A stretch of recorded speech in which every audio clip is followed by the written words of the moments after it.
ये क्या हुआ बहू, अभी तक सो रही है तू? पता है सुबह के 10 बज गए हैं। ये क्या बहू, अभी तक सो रही हो? पता है सुबह के 10 बज गए हैं। शुभम भी बेचारा कब से उठकर ऑफिस के काम पर लग गया है और तुम हो कि अभी तक सोई पड़ी हो।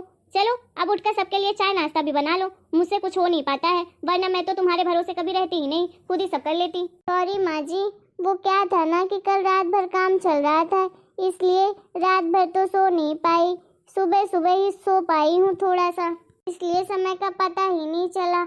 आप चलिए मैं जल्दी से आती हूँ, अभी नहा धोकर नाश्ता बनाती हूँ फिर। हाँ हाँ ठीक है, मेरा कुछ नहीं है, पर शुभम को देख लो, उसे कुछ चाहिए तो नहीं, कब से उठाए बेचारा। हे भगवान, मुझे ही जल्दी से ठीक कर दे ताकि मैं ही अपने बेटे का ध्यान रख सकूं। अरे बाप रे, सचमुच के 10 बज गए? आज तो मेरे कुछ ज़्यादा ही लेट नींद खुली है। चलो जल्दी जल्दी मैं सारे काम निपटा लेती हूँ, ऑफिस भी जाना है। चलो शुभम तो अपना काम कर रहे हैं ऑफिस का, मैं जल्दी से चाय नाश्ता बना लेती हूँ। साथ ही साथ बर्तन भी धोना है और झाड़ू पोछा भी करना है। अरे यार, घर का कितना सारा काम हो जाता है, मैं तो थक ही जाती हूँ। जब से कोरोना वायरस आया है कोई बाई भी नहीं आती है लॉकडाउन में काम करने, और ऑफिस का तो क्या ही बोलूँ, कोई टाइमिंग ही नहीं है। जब से वर्क फ्रॉम होम हुआ है तब तो किसी भी टाइम पे काम करना पड़ता है। इतनी बड़ी कंपनी है तो जॉब भी नहीं छोड़ सकती हूँ, अच्छी सैलरी मिलती है तो। चलो जब तक ये कोरोना काल है तब तक तो मैनेज करना ही पड़ेगा मुझे किसी तरह से। आजकल तो मुझे नींद भी ढंग से नहीं आती है, पूरी नींद ही पूरी नहीं होती है। कब सोना है कब उठना है कोई टाइम का पता ही नहीं चलता। चलो माँ जी को बुला लेती हूँ खाना खाने के लिए, खाना तो बन ही गया है। क्या बताऊँ सरला, मनीषा बहू तो मेरी टाइम से उठती तक नहीं है कि खाना पीना नाश्ता पानी बना दे। मैं तो परेशान हो गई हूँ, पूरा काम मुझे ही करना पड़ता है। अरे क्या बताऊँ, मेरी बहू को भी टाइम नहीं मिलता है, कोई घर का काम नहीं करती है, मुझे ही करना पड़ता है सारा। नौकरी तो करती है तो नौकरी के चक्कर में मुझे ही सारा काम करना पड़ता है। देख शारदा, मैं तो तुझे यही बोलूँगी कि बहू को ज़्यादा सर पर मत बिठा, ठीक है? बहू को ज़्यादा उड़ने देगी ना तो कल तुझे ही वो नौकरानी के चक्कर में ना वो तुझे ही घर की नौकरानी बना देगी। मैं तो भाई शुरू से ही मनीषा की नौकरी करने के खिलाफ ही थी, अब करेगी नौकरी तो साथ साथ उसे घर का काम भी तो करना पड़ेगा। मैं तो भाई किसी की नहीं सुनने वाली हूँ, मैंने तो बोल दिया था पहले ही कि चाहे बहू को नौकरी करनी है चाहे नहीं करनी, ये उसका डिसीजन होगा, लेकिन घर का काम तो वही करेगी। मैं तो बदन दर्द का बहाना बनाकर बैठ जाती हूँ, नहीं तो सारे काम का बोझ मेरे सिर पर ही आ गिरता, क्योंकि जब से लॉकडाउन लग गया है तो घर में ही रहती है महारानी। मैंने तो कह दिया है कि अब तो तेरी जॉब घर से ही करनी है, तो सारा काम भी कर लिया कर और बाद में अपना जॉब कर लिया कर, मुझे क्या है। मैंने तो कह दिया है कि मैं तो कोई मुफ्त की नौकरानी नहीं हूँ जो मैं घर का काम करूँगा बहू के होते हुए भी। देख मैं तो तेरे बारे में भला ही सोच रही हूँ, तू भी यही किया कर जो मैं करती हूँ। हे भगवान, माँ जी को मैं क्या समझती थी और वो क्या निकली। मैं तो उन्हें अपनी माँ के समान समझती थी। मैं तो इनकी सेवा इसलिए इतना करती थी कि बीमार है, मुझे क्या पता कि ये नाटक करती हैं। मैं तो अपनी माँ जी को एक गिलास तक नहीं उठाने देती थी, सारा दिन घर का और रात के ऑफिस का काम अकेले ही करती थी, अपनी थकान को भी इग्नोर करती थी, लेकिन माँ ने ऐसा सिला दिया मुझे। मानती हूँ कि माँ जी मेरे नौकरी के खिलाफ है, मगर यदि घर की किस्त नहीं होती तो मैं भी तो नहीं करती नौकरी। लेकिन माँ जी को ये कौन समझाए, उन्हें तो बस मुझे परेशान ही करना आता है। और माँ जी को तो मेरी नौकरी से प्रॉब्लम है, इसलिए वो ये सब कर रही हैं, लेकिन उन्हें नहीं पता क्या कि मैं शुभम का बोझ कम करने के लिए ही तो ये नौकरी कर रही हूँ। खैर अभी तो मुश्किल समय है तो मैं अपनी सास को किसी भी बात पर बहस नहीं करना चाहती हूँ। चलो मैं इस बार भी नहीं बोलूँगी कुछ भी, इस बार भी नज़रअंदाज कर दूँगी। अब घर का माहौल तो ख़राब नहीं कर सकती हूँ, लेकिन मेरे नज़र में माँ जी की इज्जत ज़रूर कम हो गई है।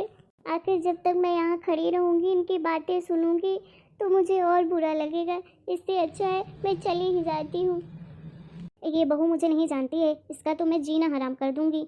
हर एक काम करेगी घर का और साथ में ऑफिस का भी काम करेगी, इसकी नौकरी का तो मैं भूत उतार दूंगी, जो बड़ा रौब जमाती है नौकरी का। चलो मैं अपनी बिटिया से बात कर लेती हूँ, बहुत दिन हो गए बात नहीं की मैंने अपनी बेटी से। क्या कर रही है बेटा, कैसी है तू?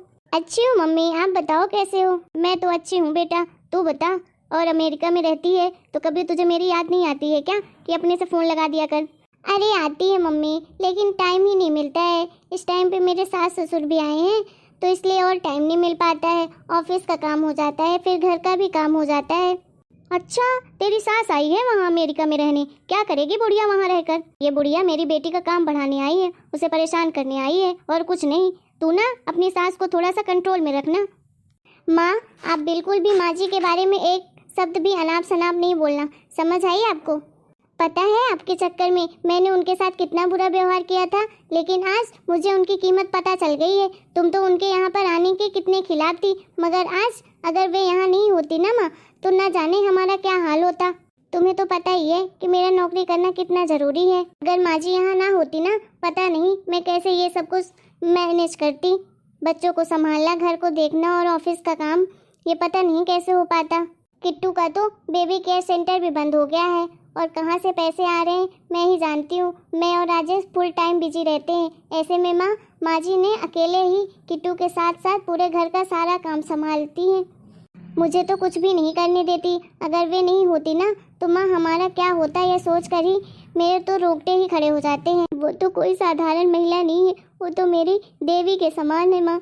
मैंने तो कितना गलत किया उनके साथ, मेरे तो सोच सोच कर मेरा जी भर आता है। ठीक है बेटा, रखती हूँ फ़ोन। मैंने तो अपनी मनीषा बहू के साथ कितना गलत किया है। वो तो मेरी एक छोटी सी छोटी चीज़ों का ख्याल रखती है और मैं तो उसे कड़वी से कड़वी बात सुनाती रहती हूँ जब देखो। कभी भी मेरी बातों का उल्टा जवाब नहीं देती है, चुपचाप से सुन लेती है। मैं तो उसे ज़बरदस्ती का काम करवाती रहती हूँ कि जिससे वो नौकरी ना कर पाए, लेकिन वो तो इस घर के लिए ही कमाती है। लेकिन मैं उसके ये हालात बिल्कुल नहीं समझती हूँ। मैं तो उसे बस दुख ही देती हूँ जब देखो। मैं तो कितनी बेवकूफ़ थी ना, जो उसका दर्द नहीं समझ पाई, ना तो उसके काम में हाथ बटा पाई जरा सा। ये कोरोना काल तो एक ऐसा समय है कि सारे गिले शिकवे भुलाकर एक दूसरे की मदद करनी चाहिए। और मैं तो इतनी स्वार्थी हो गई कि मैं अपनी बहू का दर्द ही ना समझ पाई। मैं तो अंधी हो गई थी अपने स्वार्थ में। इतना कैसे गिर गई मैं आखिर कि मैं अपने ही परिवार में मुसीबत बन गई। अपने परिवार की मुश्किलें कम नहीं कर पाई, उनका सहारा नहीं बन पाई। आज के बाद मैं अपनी मनीषा बहू को जरा सा परेशान नहीं करूँगी, उसके हर काम में हाथ बटाऊँगी। लेकिन मैं भी क्या करती, मुझे अपने पोते की इतनी चाह थी कि मैं उसे बस परेशान करना चाहती थी कि जिससे ये नौकरी छोड़ दे, क्योंकि मुझे पोता चाहिए था। लेकिन कोई बात नहीं, जब उनका मन होगा तब मुझे दे देंगी पोता। अभी मैं उनको ज़बरदस्ती प्रेशराइज नहीं कर सकती हूँ। मनीषा बहू, ओ मनीषा बहू, इधर आना बेटा। जी माँ जी, बोलिए, क्या काम है आपको? अरे मनीषा बहू, माफ़ कर दे मुझे बेटा, बहुत बड़ी गलती कर ली मैंने, तुझे बहुत परेशान किया। क्या हो गया माँ जी, आज आप ऐसी बातें कैसे कर रही हैं? अरे मुझे अपनी गलती का एहसास हो गया है बेटा, माफ़ कर दे मुझे। मनीषा बहू, आज से घर के काम की आधी जिम्मेदारी मेरी है। मैं आज से तुम्हें कभी भी परेशान नहीं करूँगी। मैंने आज तक तुम्हें जो भी कहा है और किया है, उसके लिए माफ़ कर देना बेटा। चलो अब तुम जाकर आराम करो, मैं खाना बना देती हूँ, तुम मत बनाओ आज। आखिर क्या हो गया माँ जी को? अभी तो आधे घंटे पहले मेरी बुराइयाँ कर रही थी फ़ोन पर, अब अचानक से क्या हो गया इनको? देख बेटा, मैंने तेरे साथ बहुत गलत किया है। तुझे नीचा दिखाने के चक्कर में मैं खुद ही इतना नीचे गिर गई कि मैं तेरा दर्द ही नहीं समझ पाई। और मैं बीमार होने का नाटक कर रही थी बेटा, मैं बीमार नहीं थी। लेकिन बेटा, अब मैं अपनी भूल को सुधारना चाहती हूँ, माफ़ कर देना बेटा। दोबारा से ऐसा मैं कभी नहीं करूँगी। अरे माँ जी, आप माफ़ी क्यों मांग रही हैं? मैं भी तो आपकी बेटी के समान हूँ ना, आप मुझसे माफ़ी मत मांगिए। कोई बात नहीं माँ, मुझे पता है कि आपको भी पोता चाहिए था, इसलिए आप मुझे जॉब नहीं करने देना चाहती थी, इसीलिए आप मुझे परेशान कर रही थी। लेकिन कोई बात नहीं माँ, देर ही सही, लेकिन आप समझ तो गई। देखो माँ जी, आपको पोता ज़रूर आएगा, लेकिन अभी मुझे आप टाइम दो, थोड़ा सा इस घर की किस्त चली जाए, मैं फ्री हो जाऊँ, फिर मैं खुद ही इस जॉब को छोड़ दूँगी। और माँ, आपको इतना उदास होने की कोई ज़रूरत नहीं है। हमारे जीवन में ना मुश्किल समय आता है इसलिए है कि हमें एक दूसरे की अहमियत का पता चल पाए और हमें अपनी गलतियों का एहसास हो पाए। हाँ बेटा, सही कह रही है तू। और आज से सुन बेटा, तू ना अपने ऑफिस के काम पर ध्यान देना, आराम करना। मैं घर का काम कर लिया करूँगी, आखिर घर में बैठी ही तो रहती हूँ और तो कोई काम होता नहीं है। नहीं माँ, आप अकेले नहीं करेंगी, हम दोनों मिलकर कर लेंगे। ठीक है बेटा, जैसा तेरा मन हो। माँ चलिए, खाना बन गया है, अभी तो खाना खा लीजिए। अच्छा, बना लिया तूने खाना? इतना जल्दी? इतनी फास्ट है मेरी बहू। चलो चलो, जल्दी से खाना खा लेते हैं। हाँ हाँ माँ जी, चलिए। तो कैसी लगी आप लोगों को हमारी ये स्टोरी? मैं आशा करती हूँ अच्छी लगी होगी और आप लोग हमारे वीडियो को